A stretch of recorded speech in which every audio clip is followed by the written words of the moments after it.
तो शाळेतनं त्याला बऱ्याच वेळेला असं झालं, की आहे ना, सर म्हणायचे, "अरे जा रे, तिकडनं नेट घेऊन ये." इथे इनफॅक्ट जितू ठाकरे पण आहे. जितूची बिल्डिंग इकडे हिरव्या रंगाची मला नीट आठवतंय, हिरव्या रंगाची बिल्डिंग होती. त्या बिल्डिंगीत जितूच्या बाबांनी सरांना एक छोटीशी रूम दिली होती, जिकडे सगळे क्लब क्रिकेटर्सचं एक कॉमन किट असायचं, जे मीही वापरलं. ज्यावेळेला सुरुवात केली क्रिकेट खेळायला, त्यावेळेला एक कॉमन क्लबचं किट होतं. सरांनी मला सांगितलेलं, की "तू हे वापर.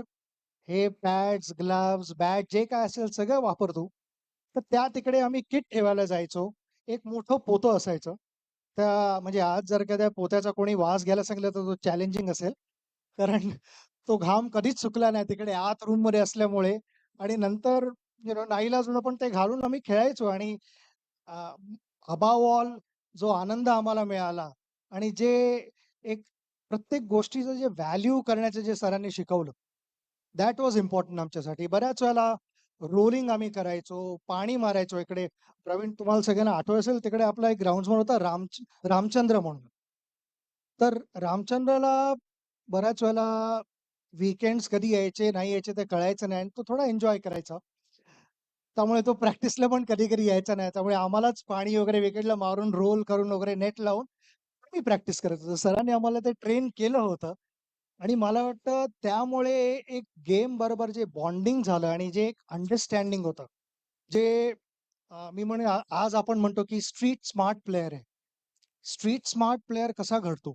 त्याला ज्यावेळेला ह्या सगळ्या गोष्टी करायला लागतात, त्यावेळेला त्याला अंदाज येतो. विकेट कशी रीड करायची, कुठचा रोल घ्यायचा, विकेटला किती पाणी दिलेलं आहे, किती मॉइश्चर आहे. ह्या सगळ्या गोष्टी आम्हाला नकळत कुठेतरी आमचा ब्रेन त्या गोष्टी इन्फॉर्मेशन ॲब्सॉर्ब करत होता. तर हे सरांचं कुठे ना कुठेतरी एक कोचिंग होतं. आज त्याला एक वेगळं एक डेफिनेशन मिळालेलं आहे, की ना level 1 coaching, level 2, level 3, level 4. पण ते लेव्हल 1, लेव्हल 2 त्या टाइपचं कोचिंग सर 70s आणि 80s मध्ये करत होते. त्याला फक्त एक टॅग नव्हता एवढंच.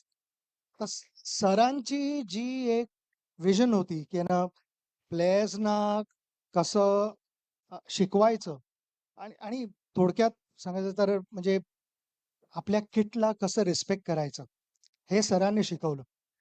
म्हणजे आज रिटायर झाल्यानंतर पण मी बऱ्याच प्लेयर्सना सांगतो, मी बघतो बरेच प्लेयर्स आत येतात, बॅट फेकतात आणि बरंच काही चालू असतं. मी बोललो, "ह्या बॅटमुळे तू ह्या ड्रेसिंग रूममध्ये बसलायस आज. तर कधी फेकू नको." आणि असे बरेचसे प्लेयर्स आहेत, जे ऑन रेकॉर्ड त्याने जाऊन ते बोललेले आहेत.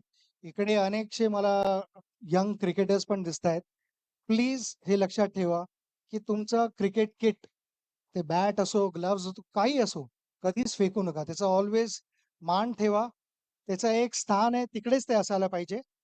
तुम्ही तुमचं जे फेल्युअरचं फ्रस्ट्रेशन तुमच्या किटवरती नका काढू. तुमच्या किटमुळे जे जे काही आम्ही आज बसलो इकडे स्टेजवरती, ते क्रिकेटमुळे बसलेलो आहोत. तर त्या गोष्टींचा तुमच्या किटचा रिस्पेक्ट करा. हे सरांचं एक लहानपणापासून आम्हाला एक ट्रेनिंग होतं आणि ते आम्ही ऑल्वेज बाळगत आलेलो आहोत आणि पुढच्या जनरेशनला आम्ही सरांचे मेसेजेस पास ऑन करू हेच आम्ही प्रॉमिस देऊ शकतो या क्षणी. त्यांच्या एवढं चांगलं करू की नाही मला वाटत नाही. आम्ही कोणीच त्या लेव्हलला पोहोचू शकत नाही, पण प्रयत्न करू शकतो. ॲब्सोल्युटली. की कळायचं की सर आज खुश आहेत की रागावले आहेत, थोडे अपसेट आहेत, डिसअपॉइंटेड आहेत. सरांच्या बॉडी लँग्वेजवरनं कळायचं आम्हाला. सर मला कधीच वेल पेड बोलले नाहीत. मी ऑब्व्हियसली माझ्या स्पीचमध्ये पण बोललो. फायनल स्पीच, रिटायरमेंट स्पीच होता. त्यावेळेला मी बोललो की "सर, आज तुम्ही मला वेल पेड म्हणू शकता. कारण ह्याच्यानंतर मी परत कधी खेळायला जाणार नाहीये इंडियाला." कारण सगळे माझ्याबरोबर अग्री करतील की नाहीतर सरांची अशी समज होती की याला वेल पेड बोलून हा जाऊन झाडावरती बसेल एकदम. त्याला वाटेल काहीतरी सॉलिड अचीव्ह केलंय आणि नेक्स्ट मॅचमध्ये काय दिवे लावेल काय माहिती नाही. त्यामुळे सरांनी तो चान्स घेतला नाही कधीच आणि आम्हाला कधीच वेल पेड बोलले नाहीत. पण मला माहिती होतं, की मॅच झाल्यानंतर सर बऱ्याच वेळेला पैसे द्यायचे आणि म्हणजे "जा रे, तिकडे एक वडापाव खाऊन ये." म्हणजे मला माहिती आहे, की आज मी काहीतरी चांगलं केलंय. किंवा आझाद मैदानाला मॅच असेल, तर चौपाटीला स्कूटर थांबवली, भेळ वगैरे दिली. काहीतरी दिलं, तर मला ते इनफ होतं मला समजायला, की ना आज सरांचा मूड चांगला आहे. मी खरंच काहीतरी चांगलं केलंय. आणि तसं ऑल्वेज एक अफेक्शन होतं सरांचं. पण ज्यावेळेला सर अपसेट असायचे, त्यावेळेला बऱ्याच जणांना स्टंप मिळाले, काही स्क्वेअर कट्स पण मिळाल्या, काही स्ट्रेट ड्राईव्ह मिळाले, तर ते एक्सेप्टेबल होतं. कारण आम्हाला माहिती होतं त्या क्षणी कधी-कधी राग यायचा. पण नंतर जाऊन विचार करायचो घरी, तर का करतायत? तर सर काय परत जाऊन रन्स करणार नाहीयेत. सरांना हेच पाहिजे, की आम्ही जर का आमच्या चुका सुधारू शकलो, तर काहीतरी करून दाखवू पुढे, ह्याची खात्री होती. म्हणून ती चूक वेळोवेळी ते सुधारायची. Oh, yes, absolutely. बॅटिंग कर आणि बॅटिंग करायला लावायचे बऱ्याच नेट्समध्ये. ॲक्चुअली 5 नेट्स असायचे. 2 साइडला असायचे आणि 2 दुसऱ्या बाजूला असायचे आणि 1 सेंटर नेट असायचं. ज्याच्यावरती आम्ही मॅच खेळलेलो असायचो. त्याच सेंटर विकेटवरती लास्ट मला बॅटिंग द्यायची सर आणि जे मी ₹1 कॉइनची जी स्टोरी सांगितली होती. सर त्याच वेळेला ते ₹1 कॉइन ठेवायचे स्टंपवरती आणि मला सांगायचे, की "तुला 10 मिनिटं सर्व्हायव्ह करायचंय, आउट नाही व्हायचंय आणि फील्डर्स आता तुम्ही आहात इकडे एवढे." पॉसिबली ह्याच्याहूनही जास्त फील्डर्स असायचे तिकडे. कारण जितके माणसं शिवाजी पार्कात त्या क्षणी असायची त्या 10 मिनिटाला, कोणीही कॅच पकडला, कुठेही पकडला, ह्या टोकाहून त्या टोकाला जर मी बॉल मारला आणि कॅच पकडला, तर मी आउट होतो. मला सरांबरोबर आर्ग्यू करायला काही स्कोप नव्हता. कारण तो एक रूल होता, की कोणी कुठेही कॅच पकडला, यू आर आउट. तर ते सर्व्हायव्ह करायला लागायचं. ते थकल्यानंतर सर मला म्हणायचे, "अरे, तुझे 2 राउंड्स आता राहिलेले आहेत. कारण दुपारची एक राहिलेली आहे आणि आता प्रॅक्टिस झाल्यानंतर राहिली आहे. तर 2 राउंड मारायला घे." तर सुरुवातीला मी पॅड्स वगैरे काढले, ग्लोव्हज, बॅट वगैरे बाजूला ठेवली. सर बोलले, "तू मॅचमध्ये अशी बॅटिंग करायला जाणार आहेस का? रन्स असे करणार आहेस का? नाही ना? तुला बॅट लागणार आहे, पॅड्स लागणार आहे, ग्लोव्हज सगळं तुझं फुल किट तुझ्यावरती असायला पाहिजे बॉडीवरती आणि ते घेऊन तुला 2 राउंड मारायला लागणार."